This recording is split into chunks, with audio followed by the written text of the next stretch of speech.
যে কোনো রেডমি মোবাইলে কোনো অ্যাপকে কিভাবে লক করে হাইড করবেন ডিটেলস জানতে ভিডিওটি শেষ পর্যন্ত দেখতে থাকুন। প্রথমে কোনো অ্যাপ কিভাবে লক করবেন দেখাচ্ছি, তারপর অ্যাপ হাইড করে দেখাবো। যে কোনো অ্যাপকে লক করার জন্য প্রথমে সেটিংস ওপেন করে নেবেন, স্ক্রল করে একটু নিচে গিয়ে অ্যাপসে ট্যাপ করবেন, এরপর অ্যাপ লকে ট্যাপ করে অ্যাপ লক করার জন্য টার্ন অন করে দেবেন। এখন চেঞ্জ পাসওয়ার্ডে ট্যাপ করে পাসওয়ার্ড টাইপ যেমন প্যাটার্ন, পিন, পাসওয়ার্ড যেটি দিতে চাইবেন সিলেক্ট করে নেবেন। সব পাসওয়ার্ড টাইপের ক্ষেত্রে পাসওয়ার্ড সেট করার প্রসেস একই রকম। আমি পিন সিলেক্ট করে নিলাম। এবার এখানে একটি 4 ডিজিটের পিন দিয়ে নেক্সট করলাম। কনফার্ম করার জন্য পিনটি আর একবার দিয়ে নেক্সট করতে হবে। এখন আপনি যদি শাওমি অ্যাকাউন্ট অ্যাড করতে চান তাহলে অ্যাডে ট্যাপ করবেন, না হলে নট নাও করবেন। শাওমি অ্যাকাউন্ট অ্যাড করলে পরে পাসওয়ার্ড রিসেট করার ক্ষেত্রে সুবিধা হবে। আমি অ্যাড করে নিলাম। এখানে বাই ডিফল্ট কিছু অ্যাপ সিলেক্ট হয়ে আছে।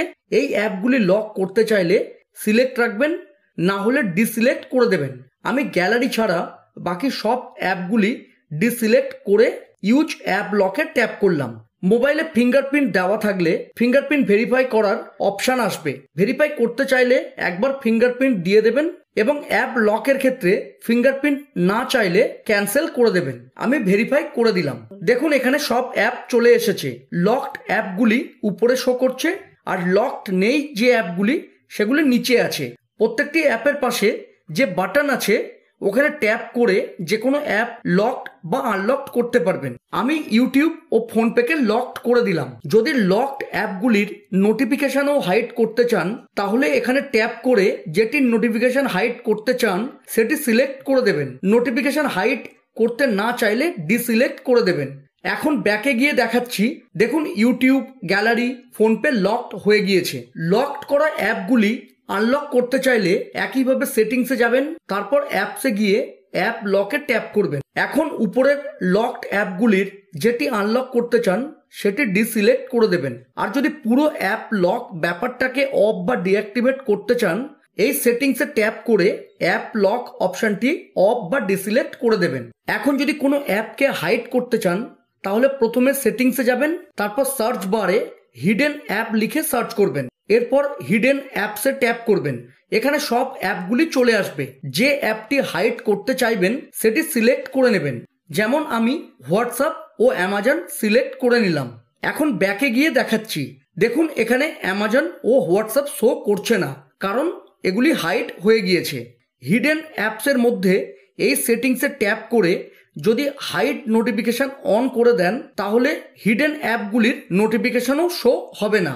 এখন যদি অ্যাপ লক অন করে দেন তাহলে যখন হিডেন অ্যাপগুলি ওপেন করতে যাবেন তখন আনলক করলে তবেই হিডেন অ্যাপগুলি দেখতে পাবেন। এখন হাইড করা অ্যাপগুলি দেখতে চাইলে হোম স্ক্রিনের উপর দুটি আঙুল দিয়ে এভাবে করবেন, তারপর এটি আনলক করে নিলেই হিডেন অ্যাপগুলি দেখতে পাবেন। যদি সেটিংসের মধ্যে এই অ্যাপ লক অফ করে দেন তাহলে হিডেন অ্যাপগুলি ওপেন করার সময় আনলক করতে হবে না। এখন অন্য অ্যাপকে যদি হাইড করতে চান তাহলে এই প্লাসে ট্যাপ করবেন, তারপর যে অ্যাপ সিলেক্ট করে দেবেন সেটি হাইড হয়ে যাবে। হাইড করা অ্যাপগুলি আনহাইড বা শো করতে চাইলে প্লাসে ট্যাপ করে জাস্ট ডিসিলেক্ট করে দেবেন। কোনো অ্যাপ হাইড করা মানেই কিন্তু অ্যাপটি লকড প্লাস হাইড করা হলো না।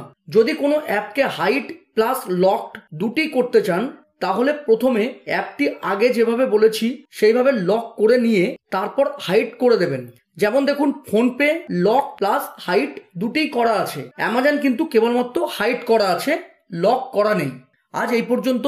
মোবাইলের কিবোর্ডে পছন্দ মতো ল্যাঙ্গুয়েজ যেমন হিন্দি, বাংলা ইত্যাদি সহজে কিভাবে আনবেন জানতে এই ভিডিওটি দেখতে পারেন। ভিডিও ভালো লাগলে প্লিজ চ্যানেলটিকে লাইক, শেয়ার ও সাবস্ক্রাইব করে সাপোর্ট করবেন। ধন্যবাদ।